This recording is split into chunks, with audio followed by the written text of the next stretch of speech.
Biz маалымат издөөдө колдонгон Google же башкасы деле нейтралдуу колдонмо деп ойлойбузго. Издөөнүн жыйынтыгы объективдүү, атайын алгоритм, релеванттуулук же балким жарнаманын негизинде түзүлөт депчи. Бирок мен сиздин издөөнүн жыйынтыгына орусиялык чиновниктер же олигархтар таасир этишет десем эмне дейт элеңиз.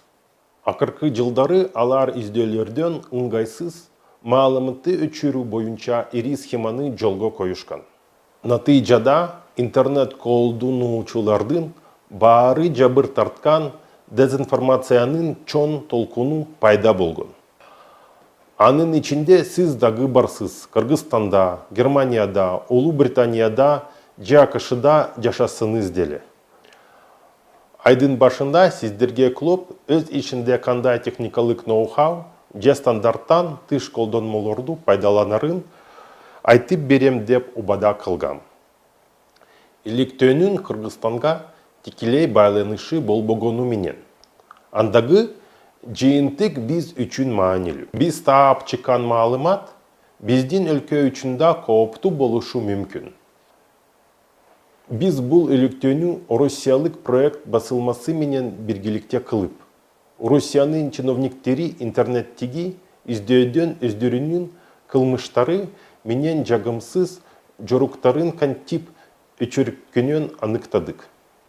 Бул мүмкүн эмес. Интернет эч нерсени унутпайт дешиңиз мүмкүн. Чынында андай эмес. Алгач биз аныктаган маалыматтын өзү менен бөлүшөйүн. Андан соң бул натыйжага эмненин негизинде келгени бизди, клубтун командасы кайсы колдонмолорду пайдаланганын айтып берем. Мыйзамга ылайык ар бир адам өзүнүн чынчыл ысымын коргоого акылуу. Эгерде интернетке сиз тууралуу жалган маалымат жазылган болсо, Google компаниясына кайрылып, издөөнүн ошол барыкты өчөртүүнү талап кылсыңыз болот. Албетте, талап ишке ашышы үчүн ошол баракчада жазылган маалымат жалган экенин далилдеп беришиңиз керек. Мисалы, соттун чечимин көрсөтүп.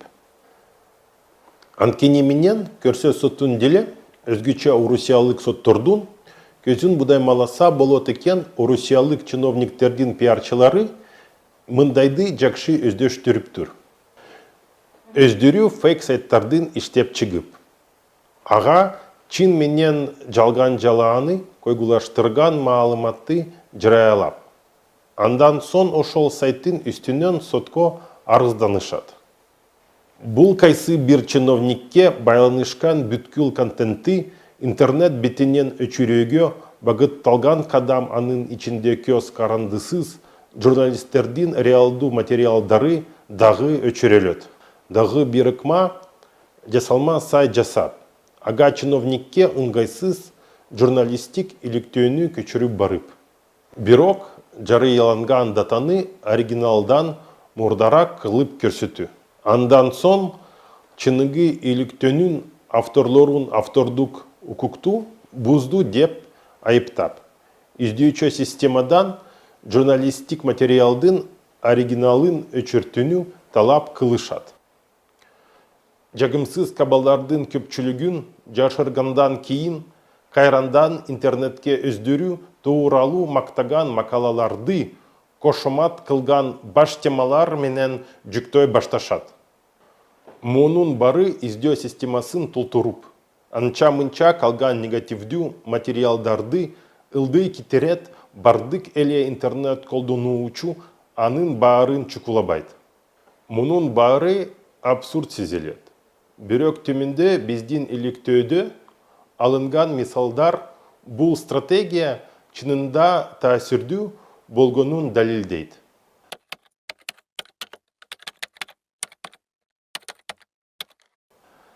Мындай ыкманы колдонгон эң чуулгандуу окуя бир айымга байланыштуу. Анын атын мурда укпаган деле болушуңуз мүмкүн. Таанышып алыңыздар. Бул Светлана Родионова. Росприроднадзор орусиялык жаратылышты коргоо мекемесинин башчысы. 2020 жылы Радионовага байланыштуу чоң чыр чыккан. Москвада 3 элиталуу батир. Францияда Ниццанын жанында вилла жана Москвага жакын жайгашкан дачаны табышкан. Радионованын ата-энесинде эч качан ири бизнеси болгон эмес. Орусиялык чакан пенсияга жашашчу. Радионованын байманулуу турмушу тууралуу окуя ачыкка чыкканда Алексей Навальныйдын командасы жана эркин медиалар аркылуу саман өтөндөгөй тездикте тараган. Ошондо чиновник Айымдын пиар машинасы ишке катуу киришкен. Алар Навальныйдын үстүнөн түз сотко арызданган эмес. Анткени бул элдин көнүлүн ашыкча өздөрүнү бурмак. Анын ордуна аватар деп аталган жолду тандашкан. Ал мындайча иштеген. Радионова тууралуу иликтөө чыккандан кийин дароо эле интернетте жаңы маалыматтык сайт пайда болгон. Анда бир нече ай ичинде катары менен бири-бирине окшош 30 макала жарыяланган. Анда Радионова тууралуу журналисттик иликтөөнү жай баяндап беришкен. Бирок ал макаланын ар биринде оригиналдан айырмаланып, эч кимге аты жети билгисиз москвалык Иван Михальченко деген адамдын аты аталган. Михальченко Радионова менен бирге иштеген чиновник деп сүрөттөлгөн. Текстте бул кишини ири өлчөмдөгү коррупцияга, баңгизат колдонууга, адамдарды уруп сабоого жана башка кылмыштарга айыпташкан. Михальченко жөнүндө жазылгандын баары жалган болчу. Бирок аферанын манызы ушунда. Башкысы ал эч качан чиновник болгон эмес. Михальченконун адвокаты муну сотто далилдеген. Натыйжада соттор интернетке Михальченкого карата жаланы гана эмес.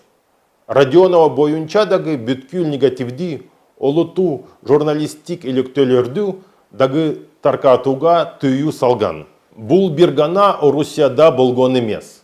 Радионованын командасы соттун чечимин бүткүл дүйнө боюнча Google издөдөн макаланы өчүртүү үчүн колдонушкан. Ошондой эле талапты Яндекске дагы беришкен. Күтүлгөндө эле анын аты жөнүн жазып издегенде тазалган натыйжалар чыга баштаган. Мактаган баштемалар, экологияга байланыштуу демелгелери, сыйлыктары, айтор чындыктан башкасы.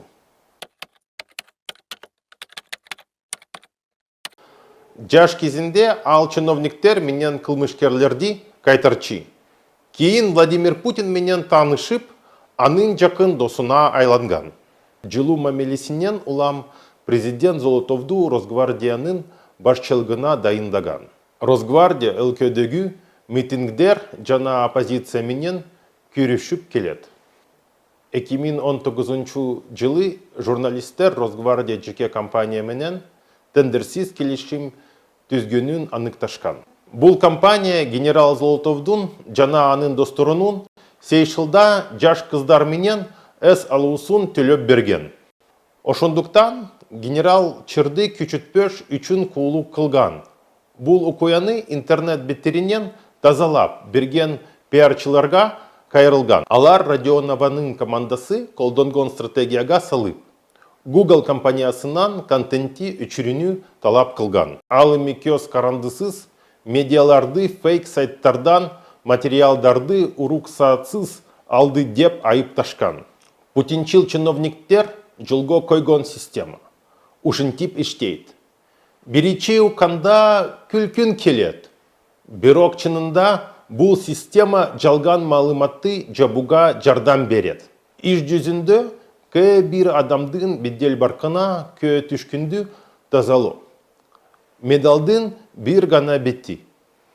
Экинчи маселе, биз эмнени көрүп, эмнеге ишенебиз, натыйжада кандай тыянак чыгарып, реалдуулук кандай экенин, башкалар көзөмөлдөп койсо болорунда. Эми болсо, проект бул фактыларды кантип аныктады жана биз кандайча көмөктөштүк деген суроолорго жооп бере кетейин. Biz jogurda жасалма доорыздар туралы кеп кылганыбызды белесиз да. Алардын дерлик изеда калбайт.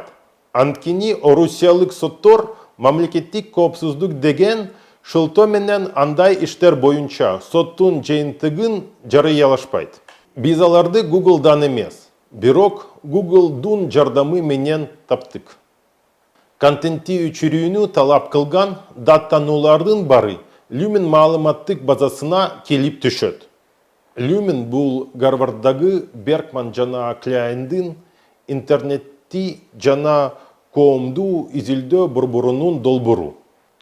Дал ушул жерден Светлана Родионованын өзү жөнүндө иликтөөнү өчүрүүнү суранган билдирмеси табылды. Даттанууга баягы фейк-чиновник Иван Михальченконун доо арызы дагы тиркелген экен. Lumen базасында мындай жүздөгөн даттануулар бар. Аларды бир караганда ар башкада сезилген иштерде окшош эле адамдардын аты жөнү, псевдонимдери даярдоо тактикасы табылган. Мына ушул бири-бирине байланышы жоктой сезилген интернетти тазалоо аракетин ачыкка чыгарган. Чиновниктер негативдүү макалаларды өзүн мактаган материалдар менен алмаштырганга аракет кылуусу бир нече макала менен чектелбейт. Алар 10 миңдеген макаланы интернет желисине чачыратат. Буларды кол менен анализдөө мүмкүн эмес. Андыктан Клооптун командасы бир катар кызыктуу кадамдарга барды. Биз алгач ондогон орусиялык басымалардан 100 миңдеген журналистик тексттерди чогултуп, маалымат базасын түздүк. Андан соң AI колдонмо аркылуу ал макалалардагы окшош сүйлөмдөрдү таап чыктык. Биз колдонгон AI колдонмо сөзмө-сөз дал келген сүйлөмдөрдү эмес, маанилик жактан окшошторун таап жатты. Бул өтө маанилүү. Анткени мактаган макалалардын көпчүлүгү бири-бирине мааниси менен окшош болчу. Ар башка басылмаларга ар башкача өзгөртүлүп таратылган. Мындай окшош тексттердин кластерлердин визуализация кылуу үчүн графалык маалымат базасын колдондук. Башка базалардан айырмаланып, графалык базада маалымат таблица түрүндө сакталбайт. Аларды ич-ара байланышкан объектилер менен байланыштардын торчосу түрүндө көрсөтөт. Бул элементтердин өз ара байланышы менен иштидөө кыйла эйкимдүү болуп, таблицада балким байкалбай кала тургай тренддерди тапканга шарт түзөт. Биздин мисалыбызда тексттер бирине-бири маанилик жактан жакындашып, окшош макалалар топтому, даана айырмаланган чаккан күн системасы сыяктуу болуп, чыга келгенин көрдүк. Биздин мисалыбызда тексттер бирине-бири маанилик жактан жакындашып, окшош макалалар топтому, даана айырмаланган чаккан күн системасы сыяктуу болуп, чыга келгенин көрдүк. Негативдүү материалдардын ордун алмаштырууга багытталган мындай компаниялар ишке кирген кезде дээрлик опокшош макалалардын кластери жайнап чыкты. Мындай көрүнүш анчейин белгисиз фейк сайттарга гана мүнөздүү эмес болчу.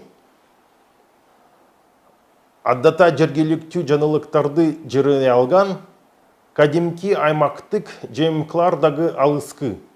Бул чөлкөмгө тиешеси жок капкайдагы чиновниктерди мактап башташкан. Мисалы, бир жолу Сахалин облусунун губернатору ойдо жок жерден ал жектеген аймактын бардык жашоочуларына балык жеткиликтүү болот деп жарыялаган.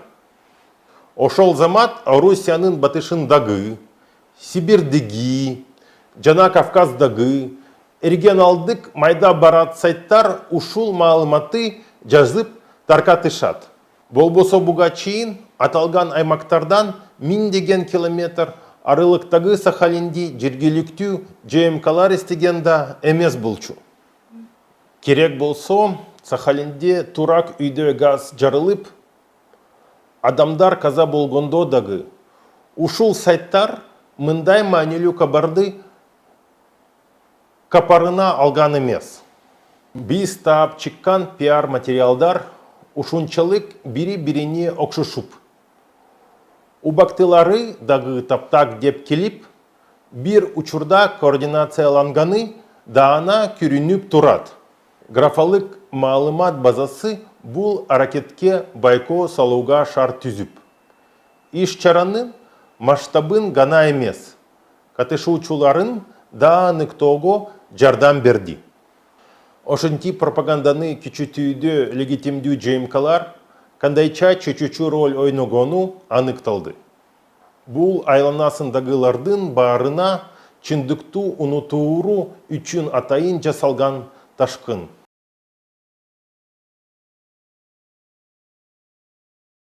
Бул иликтөөнүн жайынтыгында бизди чындап чучулаткан бир нече жагдай бар.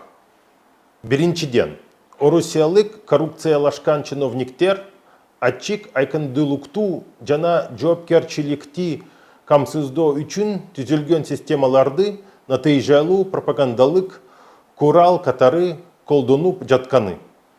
Экинчиден, алар бул системаларды Орусия тууралуу нарративди көзөмөлдөө үчүн колдонуп жатышса. Демек башка жерлерде, мисалы, биздин өлкөдө деле элдин кабылдоосун калыптандыра алышары. Үчүнчүдөн, тилекке каршы кыргызстандык чиновниктер орусиялык кесиптештеринин эң жаман адаттарын тездик менен сиңирип алган жайы бар. Кийинки колонкаларда биз колдонгон жанычылдыктар жана эксперименттер тууралуу айтып берем. Дагы бир маанилүү кошумча маалымат. Интернеттеги контентке байланыштуу датанууларды чогулткан Люмен базасы биз бирге иликтөө жасаган проект басылмасы. Баары тең эл аралык гранттар жана колдонуучулардын донаттары менен жашайт. Ал Тургай Гарвардын Люмен проекти да өткөн жылы каржылык каатчылыкка тушуккан. Алар кезектеги гранттын мөөнөтү аяктагандыктан проект жабылышы мүмкүн экенин айтып чыгышкан. Бирок база иштеп жатканына караганда, алардын финансы маселеси чечилген окшойт. Биздин да өзүбүзгө жараша кыйынчылыктарыбыз бар. Кыргызстандын бийлиги клоопту кысымга алып, бизден иштеп жаткан жана мурда иштеп кеткен эки операторлорубузду ойдон токулган иш менен түзүүгө камады. Бир катар кызматкерлердин банктык эсептери бүгөтүлдү. Бирок биз ишибизди токтоткон жокпуз. Буга сиздерден келген донаттардын да салымы бар. Бизди Patreon аркылуу колдосуңуз болот. Шилтеме видеонун сүрөттөмөсүндө. Дагы бир жолу ырзачылык билдиребиз. Кийинки видеодо жолугушукканча.